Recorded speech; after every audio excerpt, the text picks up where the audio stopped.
شروع کری.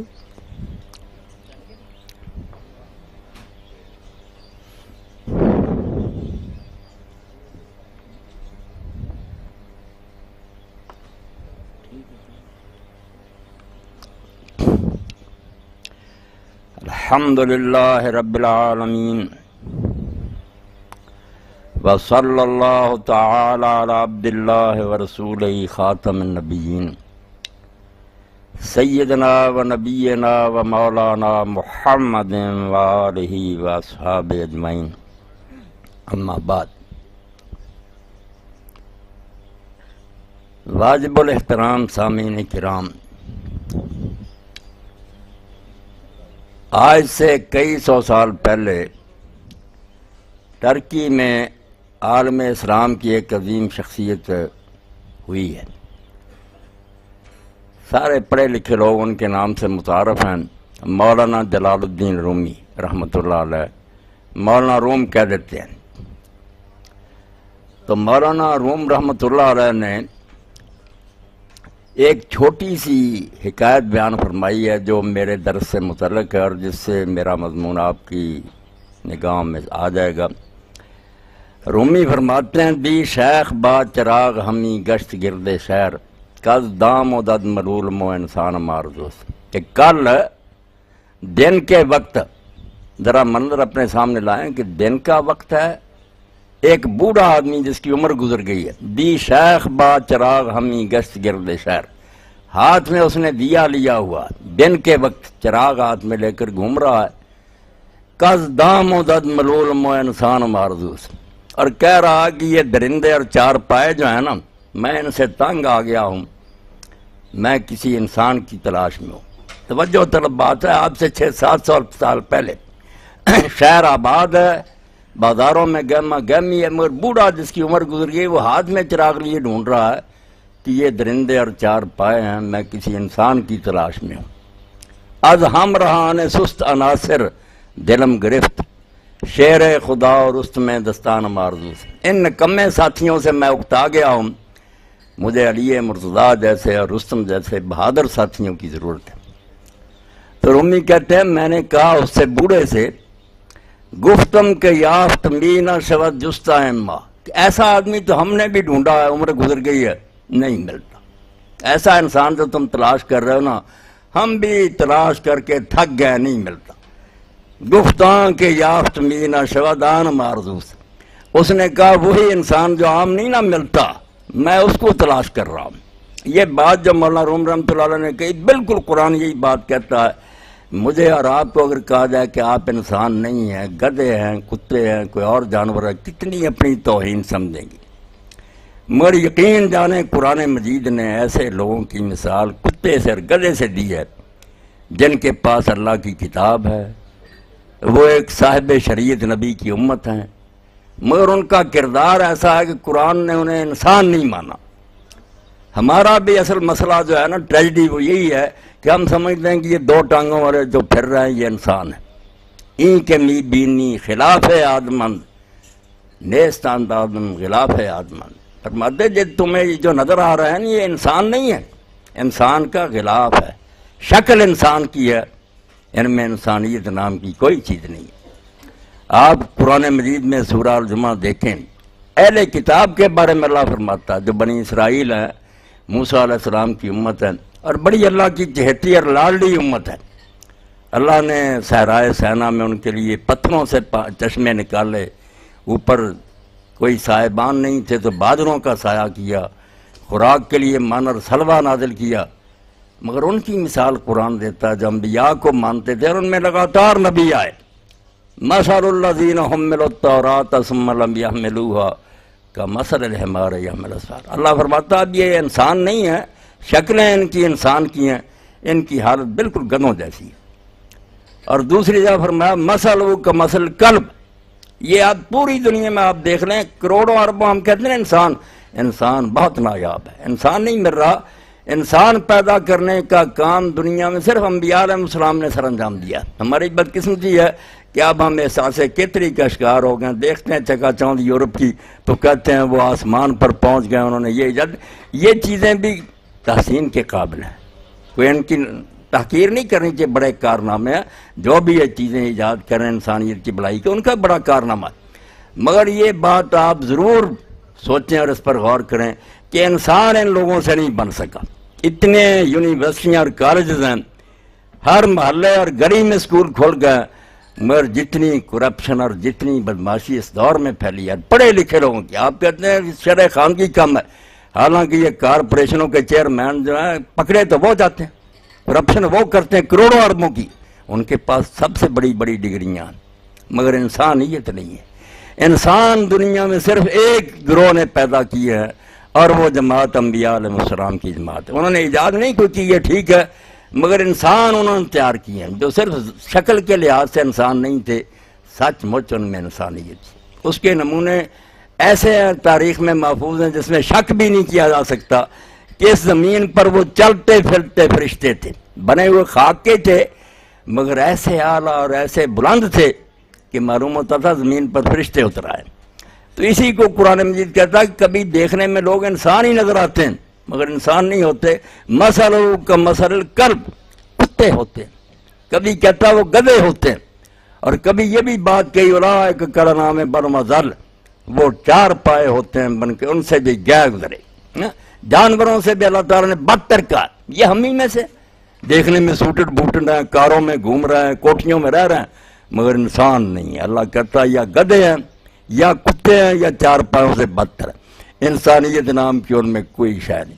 زمین کو انہوں نے ظہر الفساد فی البر والبحر، زمین کو فساد سے بھر دیا۔ اور اب تو آپ سے زیادہ کون جانتا ہے، ٹی وی آپ دیکھتے ہیں، اخبارات پڑھتے ہیں، پوری زمین فساد سے پورا، خون ریزی ہے، بدماشیاں ہیں، ڈاکے ہیں، قتل و غارت ہے۔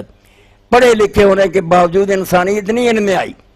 انسانیت کے لیے میرے بھائی اور دوستو دو چیزوں کی ضرورت ہے جس سے انسان انسان بنتا ہے، خواہ وہ کنگال ہو، غریب ہو، اس کے پاس کچھ نہ ہو، ایمان اور تقوی۔ ایک تین باتوں پر یقین بنیادی بات ہے کہ یہ مانے کہ یہ دنیا خود بخود پیدا نہیں ہوئی، اس کا ایک پیدا کرنے والا ایک مالک ہے جس نے یہ دنیا تخلیق کی ہے، اللہ پر ایمان۔ اور دوسرے یہ بات مانے کہ اس نے ہمیں یہاں کھیلنے کے لیے، کھانے پینے کے لیے نہیں بھیجا، یہ زندگی آزمائش کا دور ہے، ہم جو کچھ کر رہے ہیں اس کے لیے اس نے ہدایات دی ہیں، اور ایک مخصوص گروہ اس کے لیے اس نے مبعوث کیا جس کو انبیاء علیہ السلام کہتے ہیں۔ زندگی گزارنے کا طریقہ اور انبیاء کے ذریعے ہمیں سکھایا گیا، یہ دوسرا یقین ہے۔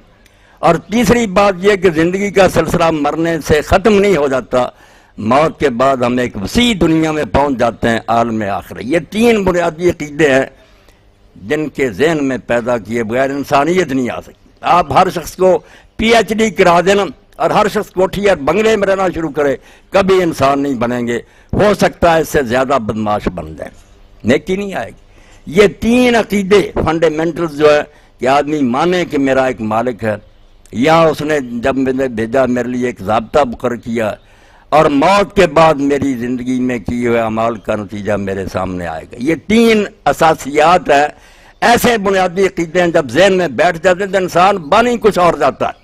فرشتے بھی اس کے وضو کے پانی کو اپنے لیے تبرک سمجھتے ہیں، اور اس کے ساتھ جب وہ تقوی کو اختیار کرتا ہے، اور تقوی کی بہترین تشریح حضرت ابی بن کعب رضی اللہ عنہ کہ قرآن بڑا ہوا کہ متقی بنو، اللہ متقیوں کو پسند کرتا ہے، تقوی اختیار کرو، مگر اس لفظ کو سمجھنے کے لیے سب سے بہتر تشریح جو ہے حضرت ابی رضی اللہ عنہ کی ہے۔ اور حضرت ابی کا اپنا مقام یہ ہے کہ حضرت عمر رضی اللہ تعالیٰ نے اپنے زمانہ خلافت میں اعلان کیا کہ من اراد القرآن فلیات ابی، اگر کوئی شخص قرآن سمجھنا چاہتا ہے تو وہ ابی کے پاس جائے۔ بہت بڑے صحابی ہے رسول اللہ کے صحابہ میں سے، قرآن کے عالم۔ تو حضرت عمر رضی اللہ تعالیٰ نے ایک دن پوچھا کہ بھائی قرآن میں بار بار یہ آتا کہ متقی بنو، تقوی اختیار کرو، تقوی کا مفہوم سادہ لفظوں میں سمجھائے۔ تو حضرت ابی رضی اللہ نے کہا کہ امیر المومنین کبھی ایسی جگہ میں سے گزرے ہیں کہ دونوں طرف خاردار کانٹے والی جھاڑیاں اور درمیان میں راستہ تنگ ہو؟ کہا ہاں کئی بار اتفاق ہوا۔ تو فرمایا کیسے گزرتے ہو پھر؟ کہتے ہیں دامن سمیٹ لیتا ہوں، سمٹ جاتا ہوں، بچ بچ کر گزرتا ہوں کہ دامن کانٹوں میں نہ اڑ جائے۔ فرمایا امیر المومنین یہی تقویٰ ہے، یہ زندگی جو ہے نا بچ بچ کر گزارنا، زندگی کی راہ پہ چل۔ یہ اسلام پر تہمت لوگ جو نہیں صحیح سمجھتے کہتے ہیں ترقی میں حائل نہیں، اللہ تعالیٰ کہتا ہے آسمان تک جاؤ کوئی اعتراض نہیں، مگر زندگی کی راہ پہ چل، لیکن ذرا بچ بچ کے چل۔ یوں سمجھ لے کوئی مینا خانہ بارے دوش ہے، شیشوں کا ٹوکرا جیسے سر پر ہوتا نا، آدمی پھر آوارہ طریقے سے نہیں چلتا، بچ کر چلتا کہ یہ چور نہ ہو جائے۔ یہ احتیاط اور سنبھل کر چلنا یہی دین ہے۔ تو ایمان ہے تین باتوں کا ماننا، کہ اللہ کو مانے، رسول کو مانے اور بعد والی زندگی کو مانے، اور تقویٰ پھر عملی زندگی میں ان اصولوں کی پابندی کرے جو اللہ تعالیٰ نے زندگی گزارنے کے لیے ہمیں دی ہیں، جن چیزوں سے روکا رکے، جن کا حکم دیا وہ کریں۔ یہ تقویٰ، یہ جب پیدا ہوتا ہے تو پھر انسان بے شک وہ فاقہ زدہ ہوں، غریب اور کنگال ہوں، وہ دنیا میں سب سے بہتر انسان ہوتے ہیں۔ اور اگر یہ چیز نہ ہو تو سب کچھ ہوتے ہوئے بھی، جیسے میں نے عرض کیا کہ قرآن کی زبان میں مثل الحمار، یا وہ گدھے ہوتے ہیں، شکل انسانوں والی ہوتی، ہوتے گدھے۔ اور اللہ نے اور اللہ کے رسول علیہ السلام نے یہ بات بھی واضح کر دی ہے کہ جو کیریکٹر کوئی اپنے اندر یہاں پیدا کرے گا قیامت کے دن اسی شکل میں اٹھے گا۔ کچھ خنزیر اٹھیں گے، کچھ کتے ہوں گے، کچھ گدھے ہوں گے، جو جو اعمال جس طرح کے کسی کے ہیں ان کی شکلیں انسانوں کی نہیں رہیں گی، اسی شکل میں اللہ انہیں اٹھائے گا۔ انسانوں کی شکل تو انہیں ملے گی جو صحیح معنوں میں انسان ہیں، جن کے اندر انسانیت ہے۔ تو انسانیت کے ایک دو نمونے میں آپ کی خدمت میں عرض کر دیتا ہوں کہ جب اللہ کے رسول نے اسلام لوگوں کو سکھایا اور صحیح معنوں میں ان کے اندر تقویٰ پیدا ہو گیا، تو ایک نمونہ تو آپ یہ ملاحظہ فرمائیں کہ یمن میں سے ایک صحابی آئے، حضرت جریر بن عبداللہ البجلی، شاہی خاندان سے تھے۔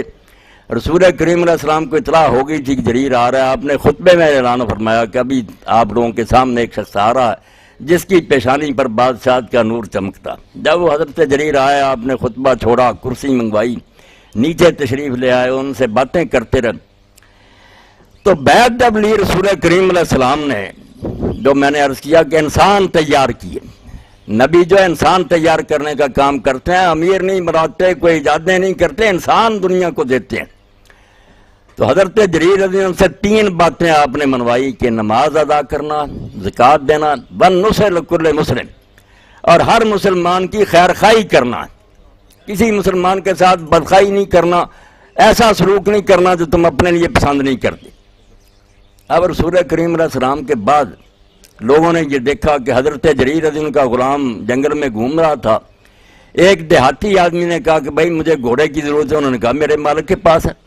سودا ہو گیا 800 درہم کا کہ 800 روپیہ دے دو اور گھوڑا لے لو۔ وہ بدوی آ گیا اس غلام کے ساتھ اور حضرت جریر رضی اللہ عنہ کو آ کر بتایا کہ 800 میں سودا ہوا، حضرت آپ 800 لے لیں اور گھوڑا دے دیں۔ اب حضرت جریر رضی اللہ عنہ نے عجیب بات کی، انہوں نے کہا نہیں بھائی میرا گھوڑا اتنے کا نہیں ہے۔ اب اس کا مطلب میں اور آپ تو یہی سمجھیں گے کہ سستا دے رہا ہے، میں نہیں اتنے میں دوں گا، زیادہ پیسے دوں گا، مگر بالکل ناقابل یقین بات کہ ایسا نہیں ہوا۔ انہوں نے کہا کچھ اور پیسے بڑھا لیں، پھر بتایا نہیں اس نے زیادہ پیسے تیرے ساتھ طے کر لیے ہیں، میرا گھوڑا 800 کا نہیں ہے، 600 بھی نہیں مانے، 400، 200 درہم آپ نے قبول کی۔ فرمایا ہاں 200 درہم کا میرا گھوڑا۔ اب دنیاوی عقل کی روح سے یہ بالکل پاگل پر ہے، کاروبار کا اصول نہیں ہے، زیادہ نفع کمانا چاہتے ہیں، مگر جریر رضی اللہ عنہ نے وہ 800 کی بجائے 200۔ اور جب لوگوں نے پوچھا کہ حضرت آپ نے یہ الٹی گنگا کیوں بہائی؟ ایمان اور تقویٰ سے جو پھل حاصل ہوتا نا، جس قسم کے انسان تیار کیے ہوتے ہیں، ان کا ایک نمونہ۔ آپ نے فرمایا یا رسول اللہ کے ساتھ جب میں نے مسجد نبوی میں بیعت کی تھی تو اس میں یہ عہد کیا تھا والنصح لکل مسلم، ہر مسلمان کی خیر خواہی کرنا۔ تو جب میں سمجھتا ہوں کہ میں اگر یہ گھوڑا خریدنے جاتا تو 200 کا ہی میں نے خریدنا تھا، تو میں کیوں اپنے بھائی سے زیادہ پیسے وصول کرتا؟ میرے اس عہد کی خلاف ورزی ہوتی، میں نے حضور کے ساتھ جو اقرار کیا تھا وہ تو ختم ہو جاتا۔ تو یہ نمونہ آپ کے سامنے جو میں نے عرض کیا، اگر ایسے انسان بن جائیں کہ بجائے اس کے کہ کوئی گاہک آیا تو سمجھیں یہ نادان اور بیوقوف ہے، یہ سمجھتا نہیں باؤ کے، اس لیے اس کا خون نچوڑو، نہیں، حضرت یونس ابن عبید رحمۃ اللہ علیہ کی طرح کرے۔ بڑے نیک تھے، اتنے نیک تھے کہ ابن حجر رحمۃ اللہ علیہ تہذیب و تہذیب میں لکھتے ہیں اگر کسی کی دعا قبول نہیں ہوتی جی تو پھر وہ یہ کہہ دیتا تھا کہ اے یونس بن عبید کے رب میری مان۔ اتنا احترام تھا ان کا، اللہ کے اتنا مقام تھا۔ تو وہ بازار میں اپنے بھتیجے کو بٹھا کر، کپڑوں کی دکان تھی، مسجد میں چلے گئے۔ مسجد سے جب آئے تو انہوں نے دیکھا کہ ایک دیہاتی کے ہاتھ میں کپڑا، انہی کی دکان کا۔ انہوں نے پوچھا کتنے کا خریدا؟ اس نے کہا اتنے کا، اور وہ بڑا خوش تھا کہ ہمارے لیے یہ سستا۔ آپ اس کو لے کر جا کر بھتیجے سے کہا بیوقوف، میری ساری بات ضائع کرنا چاہتا، یہ تو بیچارہ سادہ ہے، سمجھتا کہ مجھے سستا ملا۔ ہم اتنے کا نہیں بیچتے، تو نے کیوں ایسے زیادہ پیسے لی؟ یہ دو نمونے جو آپ کے سامنے کاروبار کے آئے کہ بجائے منافع زیادہ کمانے کے خلق خدا کی بہتری، کہ اگر لوگ نہیں بھاؤ سے واقف یا ان کو نرخ کا پتہ نہیں تو ان کا خون نہیں چوسنا، ایسا کرنا کہ احب نفس کا اپنے لیے جو تم پسند کرتے ہو وہی اپنے بھائی کے لیے پسند کرو۔ حضرت امیر المومنین عثمان رضی اللہ عنہ، یہی ان کی شہادت کے دن ہے ذی الحج کی۔ حضرت عمر رضی اللہ عنہ کا زمانہ تھا، قحط ہو گیا، بارش نہیں ہوئی، فصلیں نہیں ہوئیں، لوگ بہت تنگ ہو گئے۔ حضرت عثمان رضی اللہ تعالیٰ نے غلے کے اونٹوں کی ایک قطار شام سے منگوائی، غلے سے لدے اونٹ آئے، مدینہ کے قریب پہنچے، لوگ آگے نکلے، انہوں نے جا کر کہا حضرت 1 روپیہ منافع لے لیں من کے پیچھے اور ہمیں دے دیں۔ انہوں نے کہا نہیں مجھے زیادہ منافع ملتا، کسی نے 2 روپے کہا، کسی نے نہیں، مانے نہیں۔ لوگ آخر تنگ آ کر بیٹھ گیا کہ پتہ نہیں حضرت عثمان رضی کو کتنا نفع ملتا، یہ نہیں بیچیں گے۔ مگر بالکل ایک ایسی بات جو صرف معتبر سندوں سے ہم تک پہنچی تو مان رہے ہیں، ورنہ اس دور میں ماننا نہیں چاہتا کوئی آدمی کہ ایسا بھی ہوتا۔ صبح آپ نے اعلان فرمایا کہ مدینے کا ہر باشندہ جتنی جتنی ضرورت ہے میرے دروازے سے آ کر مفت لے جائے۔ اور جب لوگوں نے کہا کہ آپ تو کہتے تھے زیادہ نفع ملتا، تو قرآن مجید سورہ بقرہ کا حوالہ دیا کہ اللہ کہتا ہے 1 دانہ بو گے تو اس سے 7 سٹے نکلیں گے، اس میں 100 دانہ ہوگا، اور وہاں بھی فرماتا واللہ یضاعف لمن یشاء، یہ 700 کی بھی کوئی حد نہیں، اللہ جس کی نیت اس سے بھی اچھی ہوگی اس کے لیے اور کئی گنا بڑھا دے گا۔ یہ منافع تھا جس کا میں ذکر کر رہا تھا۔ تو یہ ساری چیزیں آپ نے ذرا توجہ فرمائی تو سمجھ میں آئی گئی ہوں گی کہ ایمان سے پیدا ہوتی ہیں۔ جو اسی دنیا کو مانتے کہ آگے کچھ نہیں، انہیں کیا ضرورت ہے کہ لوگوں کا بڑا کرتے پھریں؟ وہ کہیں ہمیں اپنے خود غرضی اور اپنے مفاد کی فکر کرنی چاہیے، باقی مرتے ہیں تو مریں۔ مگر جو سمجھتا کہ نہیں دنیا یہی ہے، نہیں ہے، مرنے کے بعد آنکھیں بند ہوتے ہیں کہ بڑی وسیع دنیا ہے جہاں ہم نے پہنچ جانا، یہاں یا اچھا انجام ہے یا مصیبت سامنے آنے والی، وہ یہاں کے منافع کا نہیں سوچتا، آخرت کا سوچتا کہ وہاں جا کر کیا نتیجہ سامنے آئے گا۔ ایسا آدمی خلق خدا کا خیر خواہ ہوگا، خود غرض نہیں ہوگا، مفاد پرست نہیں ہوگا۔ اور اس سے جو میری بہنیں سن رہی ہیں وہ بھی ایک آدھ واقعہ میں سنا دیتا ہوں، پھر بات ختم کرتا ہوں۔ جو بیبیاں اللہ کے دین نے تیار کی، یہ جس کو ہم کہتے ہیں نا ترقی ہو رہی ہے اور لوگ جو ہے مہذب ہوتے جا رہے ہیں، سویلائزڈ ہوتے جا رہے ہیں، یہ دور بار بار آیا۔ اللہ نے کہا ولا تبرجنا تبرج الجاہلیت الاولى۔ میری بچیاں بہنیں سن رہی ہیں، ہم کہتے ہیں بہت اب ہم آگے نکل گئے، آگے نہیں نکل گئے، پیچھے پڑ گئے، یہ رجت ہے، پھر پیچھے کی طرف چلے گئے۔ وہی کفر کا زمانہ کہ عورتوں کے سر ننگے، 2 چوٹیاں، سینہ یہاں سے ننگا، بے پردگی، باریک کپڑے، بن سنور کر اپنے آپ کو دکھاتے پھرنا۔ سورہ احزاب میں جب رسول اللہ صلی اللہ علیہ وسلم کی بیویوں کو اللہ نے منتخب کیا کہ پہلے تو رسول اللہ کا گھرانہ نمونے کا بننا چاہیے، تو اس میں کہا کہ اپنے گھروں میں ٹھہری رہو، ولا تبرجنا تبرج الجاہلیت الاولى، اور کفر کا زمانہ جو گزرا اس کی یاد تازہ نہ کرو، اس طرح بن سنور کا اپنا اپنا دکھاتی پھرو۔ اور اللہ نے سورہ نور میں جب احکام اتارے کہ دوپٹوں سے اپنے سر ڈھانک لو، سارے اسی طرح ننگے لیے پھرتی تھی جیسے اب ہماری بچیاں ہو گئیں۔ حالانکہ اس میں کوئی فائدہ نہیں، نہ دینی نہ دنیاوی، کہ سر کے بال ننگے کیا ملتا ہے، صرف بے پردگی اور ریانی ہے۔ تو رسول کریم علیہ السلام پر جب آیات نازل ہوئیں کہ دوپٹے سروں پر لو، گریبان جو ہیں وہ بھی ڈھانکو، تو حدیث پاک میں آتا ہے ایک رات میں ایمان کا یہ فائدہ ہے، جب ایمان سینے میں پیدا ہو جائے نا تو زیادہ محنت نہیں کرنی پڑتی، نہ پولیس کو تشدد کرنا پڑتا، نہ طالبان کو کرنا پڑتا، کسی کو نہیں۔ ایمان خود مطالبہ کرتا کہ جب اللہ رسول کو مانتے ہو تو گدھے اور کتے کیوں بنتے ہو، کتاب ہوتے ہو کیوں جانوروں کی صاحب میں داخل ہوتے ہو، اللہ رسول کی بات مانو۔ صبح فجر کی نماز میں جب عورتیں آئیں وہی جو بے پردہ ہوتی تھیں، اس طرح انہوں نے دوپٹے لیے ہوئے تھے، اپنے آپ کو ڈھانکا تھا کہ کوئی پہچان ہی نہیں سکتا تھا کہ یہ عورت کون ہے، یہ کون نہیں۔ اس طرح بدل گئی۔ اور وعلیکم السلام ورحمۃ اللہ۔ اور اس کا بہترین نمونہ جو سامنے آیا اور لوگوں نے دیکھا کہ رسول کریم علیہ السلام کی حیات طیبہ کے بعد سب سے پہلے جس ام المومنین کا انتقال ہوا رسول اللہ کی زوجہ مطہرہ کا، وہ حضرت زینب بنت جحش رضی اللہ تعالیٰ عنہ۔ حضرت زینب حضرت عمر رضی اللہ کے زمانہ میں فوت ہوئی، پہلی بیوی حضور کے بعد یہی فوت ہوئی ہے۔ اب حضرت عمر رضی اللہ اتنے مرتبے کے ہیں، رسول اللہ کے خلیفہ ہیں، صحابی ہیں، ان کی خواہش ہے کہ حضرت زینب رضی اللہ تعالیٰ کو جب لحد میں اتارا جائے تو اتارنے والوں میں میں بھی شامل ہوں، میری ماں ہے، رسول اللہ کی بیوی ہے، کپڑوں میں لپٹی ہوئی، فوت شدہ۔ مگر پھر پوچھا گیا ازواج مطہرات، رسول اللہ کی بیویوں سے استجواب کیا، حضرت عمر رضی اللہ عنہ نے ادھر پیغام بھیجا کہ آپ فتویٰ دیں جو حضور کی بیویاں زندہ کہ میں ایسا کر سکتا ہوں؟ تو ازواج مطہرات نے کہا کہ نہیں، زینب کو لحد میں وہی اتار سکتے ہیں جو زندگی میں اس کو دیکھ سکتے تھے، اس کے بھتیجے اور بھانجوں کے سوا اس کو کوئی نہیں لحد میں اتار سکتا۔ ایسا ہی ہوا، حضرت عمر رضی اللہ عنہ نے اپنی خواہش جو تھی اس کو ختم کر دیا، ان کے بھتیجوں اور بھانجوں لحد میں کفن میں لپٹی ہوئی۔ تو اب جب موجودہ حالات کو ہم دیکھتے ہیں کہ کدھر جا رہے ہیں، اس کو ہم ترقی سمجھتے ہیں، قرآن فحاشی، تو رسول کریم علیہ السلام کی وہ حدیث پاک سمجھ آتی ہے۔ آج یہ عالم دین مجھ سے پڑھنے کے لیے آئے تھے تو انہوں نے حدیث پاک پڑھی میرے سامنے، جس میں حضور صلی اللہ علیہ وسلم نے پیش گوئی فرمائی کہ میری امت میں دو گروہ پیدا ہوں گے لا مراہما، میں نے اپنی زندگی میں انہیں نہیں دیکھا، یہ بد نصیب نکلیں گے میری امت میں، میری زندگی میں نہیں یہ پیدا ہوئے۔ ان میں سے ایک گروہ کا ذکر فرمایا کہ ان کے ہاتھوں میں کوڑے ہوں گے جیسے گائے کی دم ہوتی ہے، اور وہ خلق خدا پر ظلم کریں گے۔ اب میرے بیان کرنے کی ضرورت نہیں، آپ جانتے ہیں کہ وہ کون محکمہ جس کا کام ہی ہے کہ شرفاء کو تنگ کرو، ان کو مارو اور ذلیل کرو، اور بدماشوں کو کرسیوں دو اور کہو آؤ چودھری صاحب انہیں چائے پلاؤ، اور بھلا مانو سر شریف آدمی اور کوئی ابو آ جائے۔ یہ محکمہ بھی جب سے قائم ہوا، اب تو سارے جج بھی چیخ رہے ہیں نا کہ جب تک یہ محکمہ موجود ہے دنیا میں جرائم ختم نہیں ہو سکتے، جرائم کے سرپرست ہیں۔ ان کی بھی حضور نے پیش گوئی کی کہ یہ محکمہ بنے گا، ان کے ہاتھوں میں سیاتن کوڑے ہوں گے کذناب البقر، جیسے گائے کی دم میں یظلمون الناس، لوگوں پر ظلم کریں گے۔ پہچانتے ہیں آپ اس کو، کچھ چھپا ہوا نہیں، ظالموں کا حامی ہے، شریف آدمیوں کو تنگ کرنے والا۔ اور دوسرا یہ بد نصیب گروہ ہے جو ہمارے سامنے آ گیا، وکاسیات عاریات، کپڑے پہنے ہوئے ہوں گی میری امت کی وہ لڑکیاں مگر ننگی ہوں گی۔ دو طرح سے ننگی ہے نا، کہ یا تو اتنا چست ہے کہ جسم کا سارا بار نظر آ رہا ہے، اتنا تنگ کہ آنگ آنگ نظر آ رہا، یا ویسے ہی اتنا پتلا کہ اس میں سب کچھ نظر آ رہا۔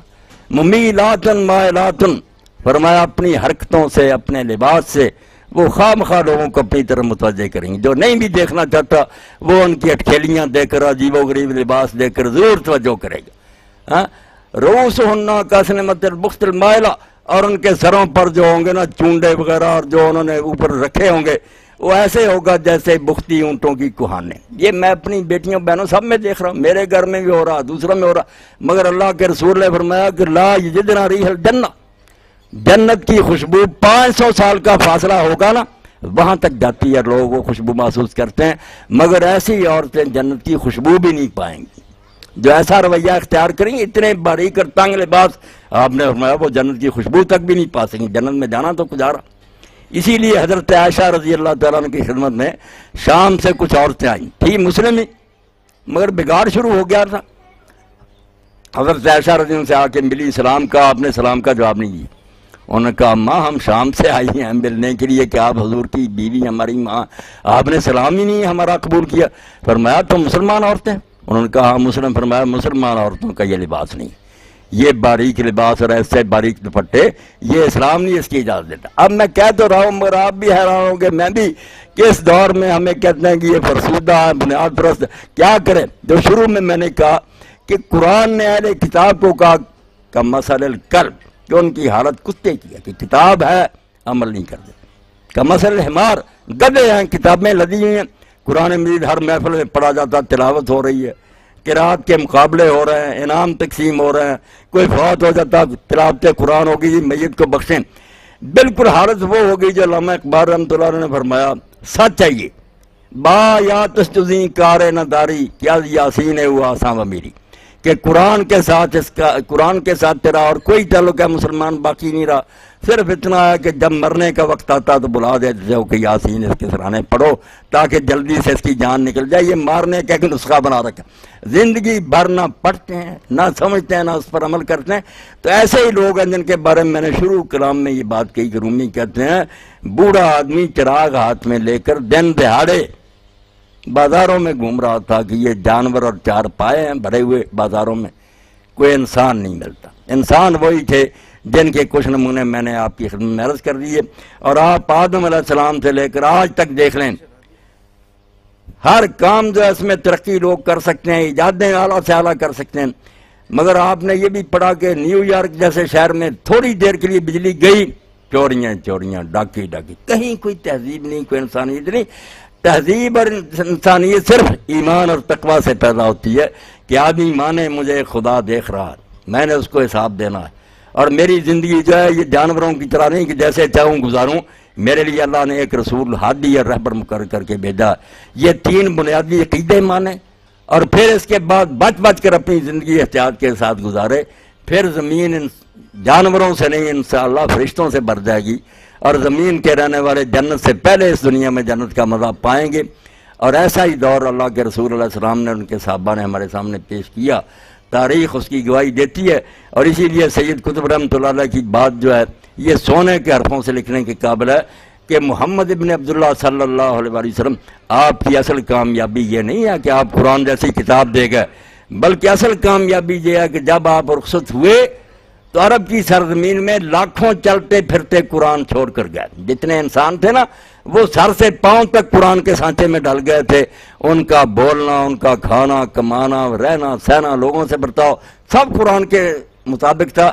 اس لیے وہ قرآن ناطق تھے، یہ بولتا نہیں کتاب ہے، وہ سچ میں زندہ قرآن تھے جنہیں دیکھ کر پتہ چلتا تھا کہ دین کس قسم کے انسان بنانا چاہتا ہے۔ اور یہی بات علامہ اقبال فرماتے ہیں، یہ راز کسی کو نہیں معلوم کہ مومن قاری نظر آتا ہے حقیقت میں ہے قرآن۔ جو مومن ہوتا ہے وہ دیکھنے میں قاری نظر آتا ہے مگر وہ ہوتا سچ مچ قرآن ہے۔ قرآن کو سمجھنے کے بعد اس کا ایک ایک عمل جو ہے نا وہ قرآن کے مطابق ہوتا ہے۔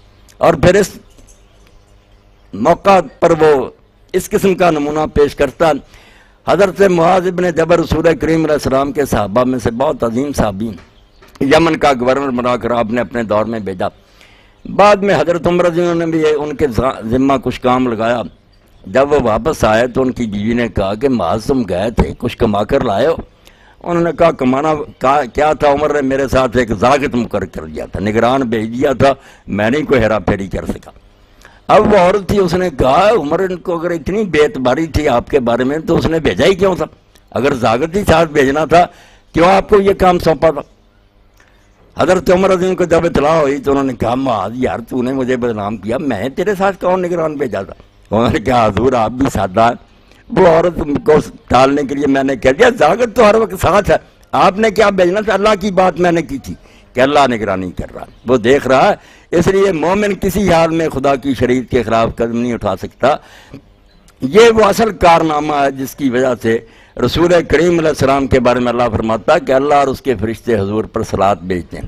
ہم اس کا ترجمہ اردو زبان میں فارسی کے لفظ درود کر دیتے ہیں، ٹھیک ہے، مگر اصل میں انگریزی زبان میں اس کا معنی ہے ٹو اپلاڈ، تحسین کرنا، شاباش دینا۔ یہ بہت اونچا مقام ہے کہ اللہ خود اعلان کرے اور پکارے کہ شاباش جو کام آپ نے کر دکھایا یہ کائنات میں کوئی نہیں کر سکا۔ یہ اللہ کی صلاحت ہے، اور یہ اللہ تعالیٰ جب خود جیسے آپ دیکھیں کہ ممتنی پرچے پر لکھے کہ ویری گڈ، ایسی بات اللہ تعالیٰ تحسین کرتا ہے کہ محمد ابن عبداللہ علیہ السلام جو کام آپ نے کر دکھایا انسانی تاریخ میں کوئی نہیں کر سکا۔ اور فرشتے بھی تعریفیں کرتے ہیں کہ مرحبا سبحان اللہ جو کچھ آپ کے ہاتھوں سے ہوا، کہ خاک کے بندے ہوئے انسان فرشتوں سے آگے نکل گیا۔ اتنے متقی اور پرہیزگار کہ کوئی شے انہیں ڈگمگا نہیں سکی، نہ لالچ گمراہ کر سکا نہ خوف گمراہ کر سکا۔ بڑی بڑی طمع سامنے آئی۔ بس آخری بات یہ، ایران فتح ہوا، اور اس زمانے کی یہ سپر پاور تھا، ایران اور روم دونوں ہی، ادھر کیسر روم تھا ادھر کسرا، بہت خزانے تھے۔ اب کسرا جب ایران سے بھاگا تو اس کا سونے کا تاج تھا وہ یہیں رہ گیا، بہت قیمتی تھا، وہ ایک سپاہی کو ملا۔ کسی کو علم نہیں تھا کہ وہ کسرا تاج لے گیا یا کسی کو ملا ہی نہیں، اگر وہ چھپا لیتا تو کوئی اطلاع دینے والا نہیں تھا۔ مگر ایمان اور تقوی کی مثالیں میں نے آپ کے سامنے عرض کی۔ یہ مرد اور عورت جو اسلام پیار کرنا چاہتا، اس نے رات کے وقت حضرت سعد بن ابی وقاص رضی اللہ عنہ سپہ سالار جو تھے وہ اپنے خیمے میں تھے، رات آیا، کمبل میں وہ تاج چھپایا ہوا تھا، سونے کا تھا خالص، آپ کو آ کر جگایا، سلام کیا اور کہا کہ حضور میں اس لیے آیا ہوں الگ لوگوں سے رات کے وقت کہ یہ امانت آپ تک پہنچاؤں، بیت المال کا ہے یہ مال، میرا حق نہیں ہے، اور ساتھ ہی آپ سے یہ وعدہ لیا اس نے کہ زندگی بھر آپ نے نہیں یہ بتانا کہ کس نے یہ تاج میرے سپرد کیا تھا۔ یہ بے نفسی اور یہ بے غرضی کہ سونے کا تاج چھپا کر دیا، اور ساتھ ہی یہ بھی نہیں چاہا کہ لوگ میری تعریف کریں کہ بڑا دیانتدار ہے۔ یہ نمونے جو آپ نے تھوڑے بہت سنے مردوں اور عورتوں کے جو اللہ کے رسول نے تیار کیے، ان کو سن کر آدمی یہ پکار نہیں اٹھتا کہ واقعی تاریخ عالم میں جو کام رسول کریم علیہ السلام کے ہاتھوں سر انجام پایا کسی سے نہیں ہو سکا، اور قیامت تک شاید نہ ہو سکے کہ انسان جو تھے ان کو فرشتے بنا دیے، بلکہ فرشتوں سے بڑھ کر۔ یہ ساری برکت ایمان اور تقویٰ کی ہے، اور اگر یہ نہ ہو تو پھر وہی رومی کی بات ہے کہ بازار بھرے ہوں گے، لاکھوں میں سے ایک بھی انسان نہیں نظر آئے گا، گدھے اور چار پائے ہوں گے، کتے ہوں گے جو لالچی ہوں گے، انسان نام کی کوئی شے نظر نہیں آئے گی۔ جج بھی کتے، دوسرے جو ہیں وہ بھی اس طرح کتے کی مثال قرآن نے دی کا مثل کلب، جیسے وہ ہر وقت زبان لٹکائی رکھتا، لالچ یہی ہوگا ہر طرف۔ تو اللہ توفیق دے۔ ہماری یہ جو تقریب ہیں ان میں بھی کوئی دین کا رنگ نظر آنا چاہیے۔ میں نے اپنی حد تک یہ بات اپنی بہنوں اور بچیوں تک بھی پہنچائی، آپ تک ہی پہنچائی ہے کہ غیرت نام ہے جس کا گئی تیمور کے گھر سے۔ سب سے زیادہ رونا یہی ہے کہ بھائی دیکھتے ہیں، باپ دیکھتے ہیں، مگر زبانیں گونگا کہہ نہیں سکتا کہ یہ لباس کس قسم کا لباس یہ مسلمان عورت کا ہو سکتا، یہ طرز عمل جو آپ نے اختیار کیا یہ مسلمان بچیوں کو ہو سکتا۔ تو اللہ توفیق دے، اس نکاح کو اللہ تعالیٰ مبارک فرمائے، اور آپ حضرات کی جو حاضری ہے اللہ تعالیٰ اس کو بھی قبول فرمائے۔ مجھے خوشی ہوئی آپ نے میری بات توجہ سے سنی۔ وآخر دعوانا الحمدللہ رب العالمین، وصلی اللہ تعالیٰ علی خیر خلق محمد وآلہ وصحبہ اجمعین۔ قاسم بچہ کی تھی؟ اللہ اکبر۔ آؤ نا، بسم اللہ، فضل و کرم فرمائے۔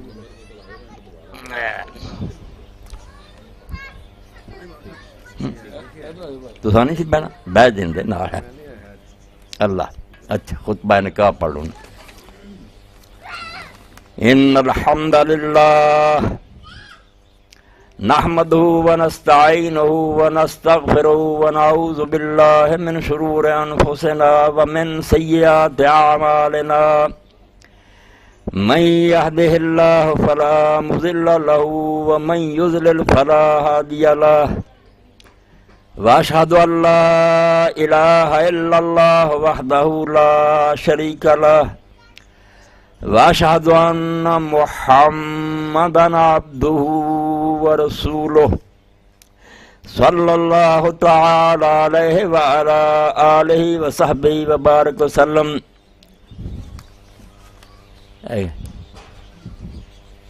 کام سے نامکمل ہے جی، ہاں نہیں بچی دے دستر سے پہلا ہونا چاہیے۔ ہاں کہڑے کہڑے مقرر کیے؟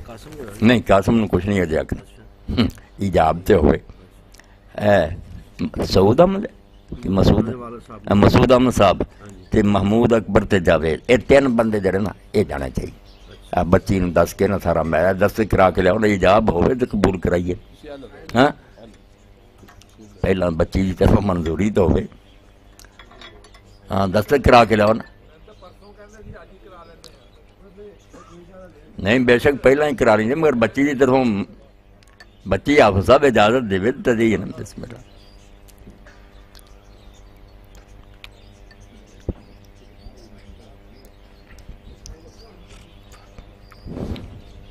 لاؤ نا نہ جی بچی اتنے آپ سے ہے آپ صاحب، انہوں نے چھڑ کے وکیلوں کی پوچھیے۔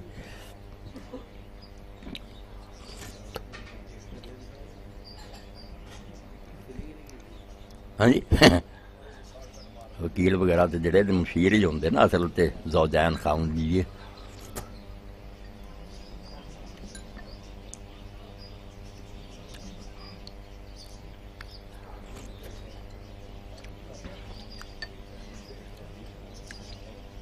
اللہ برکت دے۔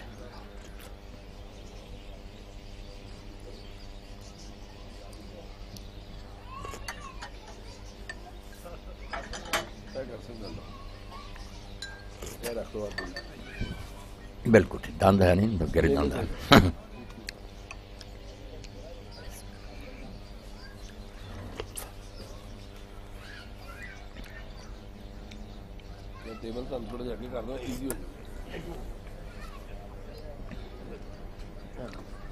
اللہ اجر برکت دے اللہ۔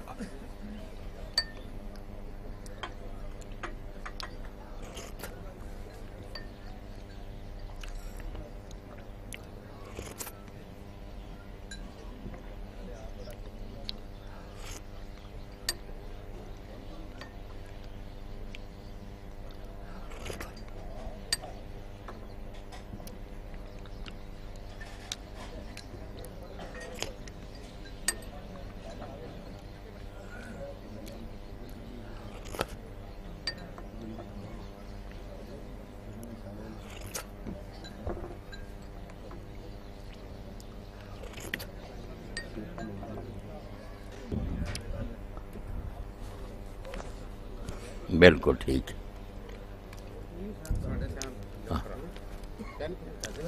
نہیں کرا رہا بہ جو نا کرا لیں ایجاب و قبول کرا لئیے نا پھر انشاءاللہ ان الحمد للہ نحمده ونستعینه ونستغفره ونعوذ باللہ من شرور انفسنا ومن سیئات اعمالنا من يهده الله فلا مضل له ومن يضلل فلا هادي له واشهد ان لا اله الا الله وحده لا شريك له واشهد ان محمدا عبده ورسوله صلی اللہ تعالی علیہ وعلى آلہ واصحابہ وبارک وسلم یا ایہا الذین آمنوا اتقوا اللہ حق تقاتہ ولا تموتن الا وانتم مسلمون یا ایہا الناس اتقوا ربکم الذی خلقکم من نفس واحدۃ وخلق منها زوجها وبث منهما رجالا كثيرا ونساء واتقوا الله الذي تساءلون به والأرحام إن الله كان عليكم رقيبا يا أيها الذين آمنوا اتقوا الله وقولوا قولا سديدا يصلح لكم أعمالكم ويغفر لكم ذنوبكم ومن يطع الله ورسوله فقد فاز فوزا عظيما بچی کا نام کی تھی ہاں سما درس قرآن مجید تو پہلے ہو گیا مگر یہ نکاح کے سلسلہ میں دو باتیں میں اپنے بچے اور بچی کے گوش گزار کرنا چاہتا ہوں کہ نکاح اسلام کی نظر میں محض کوئی دنیاوی رسم نہیں ہے کہ گھر آباد کرنے کا یہ معاملہ اللہ کے رسول علیہ السلام نے فرمایا ذا تزوج العبد فقد استکمل نصف الدین نکاح جب ہوتا ہے کسی بچے کا تو آدھا دین اس کا مکمل ہو جاتا باقی نماز روزہ سارا جو نا آدھا وہ اس کو اکیلا نکاح کو آپ نے آدھا دین قرار دیا اس لیے کہ اسلامی معاشرے کی پہلی اینٹ یہ ہے کہ خاوند بیوی کے تعلقات ٹھیک ہوں گے گھر ٹھیک ہوگا یہ پہلا سمجھے سیل ہے سارا معاشرہ انشاءاللہ ٹھیک ہوگا تو اس سلسلہ میں دو باتیں ایک تو بیٹا سنیں کہ رسول کریم علیہ السلام کے صحابہ میں سے حضرت سعد بن معاذ رضی اللہ عنہ کا بڑا مقام ہے سردار تھے مدینہ کے جنگ خندق میں تیر لگا اسی سے شہید ہوئے اب ان کے جنازہ پر رسول کریم علیہ السلام نے فرمایا اهتز له عرش الرحمن کہ سعد کی موت پر اللہ کا عرش کانپ گیا اور 70,000 فرشتہ اس کے جنازے کے ساتھ چل رہا مگر جب لحد میں انہیں رکھا اور مٹی برابر کی تو کسی قبر پر میرے دوست اور بھائیو حضور اتنی دیر نہیں کھڑے رہے جتنا سعد کی قبر پر کھڑے بہت ذکر کیا آپ نے سبحان اللہ الحمدللہ دعائیں کی اور بعد میں لوگوں نے پوچھا کہ اللہ کے رسول علیہ السلام یہ معاملہ تو آپ نے کسی کے ساتھ بھی نہیں کیا تو اللہ کے رسول علیہ السلام نے فرمایا سعد کو قبر نے دبانا شروع کر دیا تھا اور میری دعا کی برکت سے اس کی نجات تھی تو لوگوں کو تعجب ہوا کہ 70,000 فرشتہ جنازے کے ساتھ اللہ کا عرش کانپ گیا اور قبر نے دبانا شروع کیا تو امام جعفر صادق رحمۃ اللہ علیہ سے لوگوں نے پوچھا کہ اس کا سبب کیا تھا تو فرماتے ہیں کوئی عیب نہیں تھا ان میں صرف زبان میں شیرینی نہیں تھی یہ گھر کا جو ہے نا معاملہ اس کا ذرا اندازہ کریں کہ بول چال میں مٹھاس نہیں تھی ترشی تھی سخت تھا اس لیے اللہ تعالیٰ نے پکڑ لیا کہ بچیاں امانت ہیں اللہ کی طرف سے ایسا سلوک ہونا چاہیے دوسری طرف ام الحسین رضی اللہ تعالیٰ عنہ حضور کی خدمت میں آئی تو جب جانے لگی تو آپ نے پوچھا ذات و بال نام سے ام الحسین تیرا خامد ہے کہنے لگی ہاں تو فرمایا کیسے برتاؤ کرتی ہو کہنے لگی میں اپنی طرف سے کمی نہیں چھوڑتی اس کو خوش رکھنے کی تو نبی علیہ السلام نے فرمایا بس یہی خیال رکھنا فإنما هو جنتک ونارک وہ خامد نہیں ہے تیری جنت اور دوزخ ہے خامد خوش ہوگا جنت کے دروازے کھل جائیں گے اور خامد ناراض ہوگا تو نماز بھی سر سے اوپر نہیں جائے گی منہ پر مار دی جائے گی یہ دو ہی حدیثیں میرے بچے اور بچی کے لیے کافی ہیں کہ آخر تک میں جا کر ہم نے جو جواب دینا خیرکم لأہلی سب سے اچھے وہ مسلمان ہوں گے جن کا برتاؤ اپنی بیوی سے اچھا ہوگا، اور بیوی کے لیے جہاد المرد حسن التبول۔ امام موسیٰ کاظم فرماتے ہیں عورت کا جہاد یہی ہے کہ وہ اپنے خاوند کے ساتھ اچھا سلوک کرے، تو دعا ہے کہ اللہ بچے اور بچی کو اپنے حقوق و فرائض پہچاننے کے ادا کرنے کی توفیق دے۔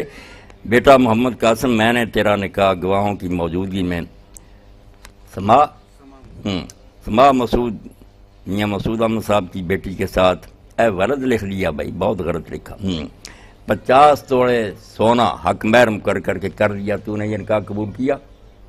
ہاں قبول کیا، دعا فرمائے اللہ تعالیٰ مبارک کرے۔ الحمدللہ رب العالمین والصلاة والسلام علی رسولہ الکریم سیدنا و نبینا محمد وآلہ واصحابہ اجمعین۔ بارک اللہ لکا و بارک علیکا و جمع بینکما فی خیر، اللہم الف بین قلوبہما و اصلح ذات بینہما، اللہم احسن عاقبتنا فی الامور کلہا واجرنا من خزی الدنیا و عذاب الآخرہ، ربنا ہب لنا من ازواجنا و ذریاتنا قرۃ اعین واجعلنا للمتقین اماما، رب ہب لہ من لدنک ذریۃ طیبہ انک سمیع الدعاء، رب ہب لہ ولیا یرثہ واجعلہ رب رضیہ، وصلی اللہ تعالی علی عبد اللہ ورسولہ خاتم النبیین سیدنا و مولانا محمد وآلہ واصحابہ اجمعین، آمین یا رب العالمین۔ اللہ مبارک فرمائے۔ اے میاں جی قلم دیو نا، سما مسعود ولد لکھ دیتا، ولد نہیں دختر لکھنا کہ میں بیوہ تھی اور میں نے حلال روزی محنت کر کے کما کے اس کو کھلائی تھی، اس لیے میں بہت غمگین ہوئی تھی کہ میرا بچہ شروع کری۔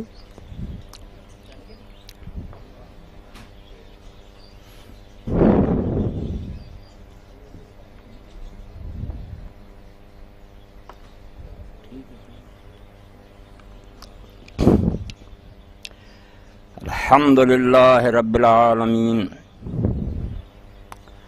وصلی اللہ تعالی علی عبد اللہ ورسولہ خاتم النبیین سیدنا و نبینا و مولانا محمد وآلہ واصحابہ اجمعین، اما بعد۔ واجب الاحترام سامعین کرام، آج سے کئی سو سال پہلے ترکی میں عالم اسلام کی ایک عظیم شخصیت ہوئی ہے، ان کی تلاش میں ہو۔ توجہ طلب بات ہے، آپ سے 600-700 سال پہلے شہر آباد ہے، بازاروں میں گہما گہمی ہے، مگر بوڑھا جس کی عمر گزر گئی وہ ہاتھ میں چراغ لیے ڈھونڈ رہا ہے کہ یہ درندے اور چار پائے ہیں، میں کسی انسان کی تلاش میں ہوں۔ از ہم رہانے سست عناصر دلم گرفت، شیر خدا اور رست میں دستان مارزو سے، ان نکمے ساتھیوں سے میں اکتا گیا ہوں، مجھے علی مرتضیٰ جیسے اور رستم جیسے بہادر ساتھیوں کی ضرورت ہے۔ تو رومی کہتے ہیں میں نے کہا اس سے بوڑھے سے، گفتم کہ یافت مینا شود جستا اما، ایسا آدمی تو ہم نے بھی ڈھونڈا ہے، عمر گزر گئی ہے، نہیں ملتا۔ ایسا انسان جو تم تلاش کر رہے ہو نا، ہم بھی تلاش کر کے تھک گئے، نہیں ملتا۔ گفتان کے یافت مینا شودان مارزوس، اس نے کہا وہی انسان جو عام نہیں نہ ملتا، میں اس کو تلاش کر رہا ہوں۔ یہ بات جو مولانا روم رحمۃ اللہ علیہ نے کہی، بالکل قرآن یہی بات کہتا ہے۔ مجھے اور آپ کو اگر کہا جائے کہ آپ انسان نہیں ہیں، گدھے ہیں، کتے ہیں، کوئی اور جانور ہے، کتنی اپنی توہین سمجھیں گی، مگر یقین جانیں قرآن مجید نے ایسے لوگوں کی مثال کتے سے اور گدھے سے دی ہے جن کے پاس اللہ کی کتاب ہے، وہ ایک صاحب شریعت نبی کی امت ہیں، مگر ان کا کردار ایسا ہے کہ قرآن نے انہیں انسان نہیں مانا۔ ہمارا بھی اصل مسئلہ جو ہے نا، ٹریجڈی وہ یہی ہے کہ ہم سمجھتے ہیں کہ یہ دو ٹانگوں والے جو پھر رہے ہیں یہ انسان ہیں۔ این کے می بینی خلاف آدمند نیستان آدم خلاف آدمند، فرماتے جب تمہیں جو نظر آ رہا ہے نا یہ انسان نہیں ہے، انسان کا غلاف ہے، شکل انسان کی ہے، ان میں انسانیت نام کی کوئی چیز نہیں ہے۔ آپ قرآن مجید میں سورہ الجمعہ دیکھیں، اہل کتاب کے بارے میں اللہ فرماتا ہے جو بنی اسرائیل ہیں، موسیٰ علیہ السلام کی امت ہے، اور بڑی اللہ کی چہیتی اور لاڈلی امت ہے. سارے پڑھے لکھے لوگ ان کے نام سے متعارف ہیں. مولانا جلال الدین رومی رحمۃ اللہ علیہ، مولانا روم کہہ دیتے ہیں. تو مولانا روم رحمۃ اللہ علیہ نے ایک چھوٹی سی حکایت بیان فرمائی ہے جو میرے درس سے متعلق ہے اور جس سے میرا مضمون آپ کی نگاہ میں آ جائے گا. رومی فرماتے ہیں دی شیخ با چراغ ہمی گشت گرد شہر کز دام و دد ملول مو انسان مارزوس. کہ کل دن کے وقت، ذرا منظر اپنے سامنے لائیں کہ دن کا وقت ہے، ایک بوڑھا آدمی جس کی عمر گزر گئی ہے، دی شیخ با چراغ ہمی گشت گرد شہر، ہاتھ میں اس نے دیا لیا ہوا، دن کے وقت چراغ ہاتھ میں لے کر گھوم رہا ہے. کز دام و دد ملول مو انسان مارزوس، اور کہہ رہا کہ یہ درندے اور چار پائے جو ہیں نا، میں ان سے تنگ آ گیا ہوں. میں کسی انسان، اللہ نے صحرائے سینا میں ان کے لیے پتھروں سے چشمے نکالے، اوپر کوئی سائبان نہیں تھے تو بادلوں کا سایہ کیا، خوراک کے لیے من اور سلوہ نازل کیا. مگر ان کی مثال قرآن دیتا ہے جو انبیاء کو مانتے تھے اور ان میں لگاتار نبی آئے. مثل الذین حملوا التوراۃ ثم لم یحملوها کمثل الحمار یحمل اسفار. اللہ فرماتا اب یہ انسان نہیں ہے، شکلیں ان کی انسان کی ہیں، ان کی حالت بالکل گدھوں جیسی ہے. اور دوسری جگہ فرمایا مثل کا مثل کلب. یہ آپ پوری دنیا میں آپ دیکھ لیں، کروڑوں اربوں ہم کہتے ہیں انسان بہت نایاب ہے، انسان نہیں مل رہا. انسان پیدا کرنے کا کام دنیا میں صرف انبیاء علیہ السلام نے سر انجام دیا. ہماری بدقسمتی ہے کہ اب ہم احساس کتری کا شکار ہو گئے. دیکھتے ہیں چکا چوند یورپ کی تو کہتے ہیں وہ آسمان پر پہنچ گئے، انہوں نے یہ چیزیں بھی تحسین کے قابل ہیں. کوئی ان کی تحقیر نہیں کرنی چاہیے، بڑے کارنامے ہیں.